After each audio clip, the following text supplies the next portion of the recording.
Welcome to Farm Here Daily, a field forward podcast. I'm your host, David Geiger.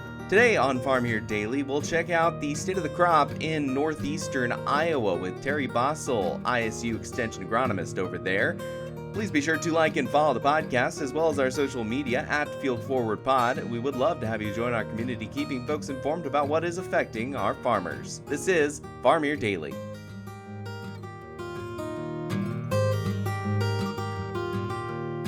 And joining me on Farm Here Daily, we're going to go over the crop situation in northeastern Iowa. With us is Terry Basol, a ISU Extension agronomist for that part of the state. Terry, glad to have you on the program again. Always good to talk to you. And let's start going over what's happening in northeast Iowa. What is the crop situation there as we start off September?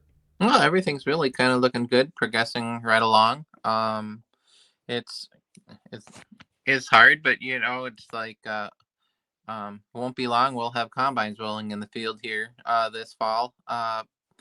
So I guess on average, everything looks good. We've had, of course, some challenges, with some diseases, foliar diseases, and that's kind of the talk of the state, across the whole state. So we're kind of in accordance with the rest of the state, really, when it comes to all that. So, but everything looks good. It'll be exciting and interesting to kind of see what happens here once things start going and guys start kind of finding out what's out there. So. Absolutely. Are you getting any topics of disease pressure in that part of the state? I know I was talking to some folks in west central Iowa the other day, and disease is pretty high on their issues. Southern Iowa also struggling with that. Northeast Iowa, the same? Pretty much the same. Yeah, we certainly have the southern rust that a lot of that has kind of affected overall the state. You can see it pretty on average in the lower canopy. And there are other, just like anything else, genetics play a key role in that. So there are some hybrids that tolerate it better than others in the field. But we're far enough along. Most of the corn is in dent right now, somewhere within that dent stage, milk line progressing down to form the black layer at the ultimate, which then means we're at physiological maturity. So we're anywhere from the beginning, depending upon planting date and things like that, beginning dent all the way to maybe a quarter of a way down, somewhere in that neck of the woods, depending. So with that, there is no, you're not going to get an ROI. It's not really recommended to put a fungicide out there, particularly if you've already done one at about R1 to R3 in that neck of the woods. So, or that growth stage, where most of the fungicides, if you're going to pull the trigger and do, that's the recommended physiological growth stage to make that application. So we're far enough along that you're not going to see a return on investment as much with a second application. So we're sitting pretty good. Yep. Yeah. Northeastern Iowa, a bit ahead of schedule on some of the crop maturity there, and second fungicide may not be necessary. However, another aspect of disease is just the pressure it does put on stocks, for corn in particular. Are you seeing a lot of concern from farmers over there about the potential for that being a problem this harvest? With that, like you said, sometimes those foliar diseases can impact stock integrity. So yeah, there's some concern out there. It's going to be very important this year to before harvest, get out there and do your stock checks, the push test, something like that. Get out there and kind of see how those how your hybrids are faring, and um, kind of put the harvest in order of fields. If there is one or two out there that are a little bit more susceptible, or the stock integrity is getting to be questionable, you want to get those out first. to hopefully keep from having to you know have them down and be a real challenge to get out there. So you bet. Um, any other notes you're hearing from folks as we do head into that harvest time? I know we're still a few weeks away from folks really starting to roll into the fields. Any Mhm. scouting that you're recommending? Any calls you're getting at this time of the year? Oh, I'd say just continue to scout. It's important to kind of monitor that crop and know what's going on out there. Um, well, for the soybeans, we started to see over the last 3 weeks or so, we started to see some sudden death appear in fields. Again, there's nothing you can do about it at this time. So, but it's good to know that you have it so you can make plans ahead of time and things like that for harvest. So, um, continue to look for insect activity, feeding, defoliation in the soybeans. I mean, we're getting to be far enough along. We're sitting at R5, almost R6, where um, the impact is diminishing for that, but it's still good to be on top of it and taking a look to see what's happening out there. It's nice to see the water faucet kind of shut off here. It looks like pretty good forecast right now as far as um, with no rain in the forecast. So that helps too, because the next thing we start being concerned about is if it continues, is ear molds and things like that in the field, and then the diseases and the toxins that go with that. So hopefully this will help nip that in the bud a little bit so that we don't have to be concerned about that as much. So. I do also want to chat a little bit about the water situation in northeastern Iowa. We did have a lot of rain this year, and I know especially on that Mississippi River side, there sometimes is a little bit of issues that happen, but this year did have a slower, more steady type of rain.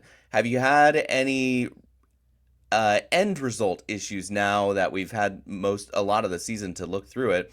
On the fields over there, are soil moisture levels looking pretty solid? Are there concerns of compaction as machinery gets into the fields? Oh, we are. We've certainly had our fill of rainfall for the growing season.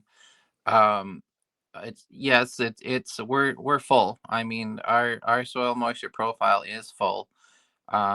It's nice to have it, like I said earlier, shut off here to give the soil at least enough of a time to hopefully drain a little bit before we have heavy axles and heavy loads going across the field. But it's always, with the kind of season that we've had, it's always imperative to keep that in the back of your mind to minimize those chances of increasing that soil compaction happening,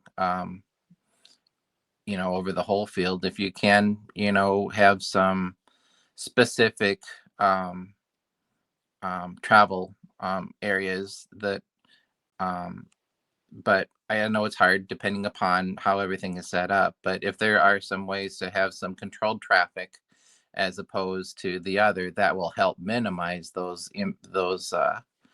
uh, impacts for soil compaction. Um, just kind of give you an idea here at the research farm, the Northeast Iowa Research Farm here by Nashua. Our average growing season, 48-year average from April 1st through November, is roughly 30.3 inches of rain.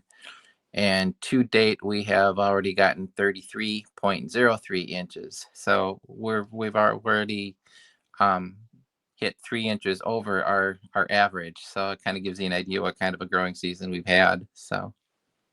Speaking of that research farm, you guys had a fall field day at the end of August. Could you talk a little bit about what was going on that day and some of the takeaways?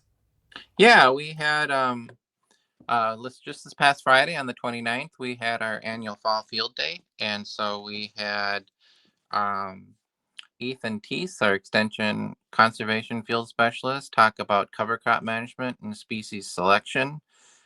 We had Allison Robertson here talking about southern rust and other diseases of corn. And then we also had Dan Anderson, who is the extension agriculture engineering specialist here, talking about manure and kind of like the fall versus spring application and best management practices that work for manure application. So a couple takeaways. Um, Thinking of cover crops, um, you want to kind of plan ahead of time to kind of know what kind of results you want from that cover crop. What do you want to get out of it? Do you want something that's going to help, you know, recycle nutrients? Do you want something that's going to help with soil compaction? There's a whole bunch of different things to consider with that, and then establishment is always important. So it if you're going to do like a broadcast, try to catch that before rain to help get that germinated, things like that. um, what are some others? That'd be the bulk of it, I guess, for the most part. Rust was, of course, a big conversation, things like that, and kind of like what we had already talked about. The main takeaway is our crop stage is far enough along now that um, it doesn't really, if you've already put an application of a fungicide out there, you're not going to, your likelihood of getting return on investment is pretty low for that. So I'd say that was probably the biggest takeaway, that we talked about. And fall versus spring applications of manure. Of course, spring is best if you can, because you're getting it out there in a more timely manner when the crop is going to be able to take it up. So you minimize your losses in that regard. So that would probably be the biggest takeaway. There are some considerations you can use ahead of time for that, and such like that. So you bet. Terry Basol is the Northeast Iowa agronomist for the Iowa State University Extension and Outreach. Thank you so much, Terry, for joining us on Farm Year Daily. You bet. Thank you. This is Farm Year Daily. We are now going to take a look at the marketplace. And after the 3-day weekend, the Tuesday market close saw a mixed trading session. September corn 5 cents higher at $4.03. December seeing an increase of 2 3/4 cents, $4.23. Soybeans in September 11 cents lower at $10.25 3/4. November falling 13.5 at $10.41 even. Soybean meal in September $8.10 a ton in the red, $275.50. Soybean oil in September half a penny higher at $51.97 a pound. September wheat is a nickel lower, $5.13, with December wheat 6 cents down, $5.28 1/4. In livestock, market close for Tuesday, October live cattle 12 cents a hundredweight in the red, $239.52. December rising 37 cents at $241.15. Feeder cattle in September 52 cents a hundredweight lower at $364.25. October down 77 cents at $363.70. Lean hogs in October 52 cents a hundredweight higher, $95.55, with December rising 77 cents at $88.17 a hundredweight. That is the Tuesday market close. This is Farm Year Daily.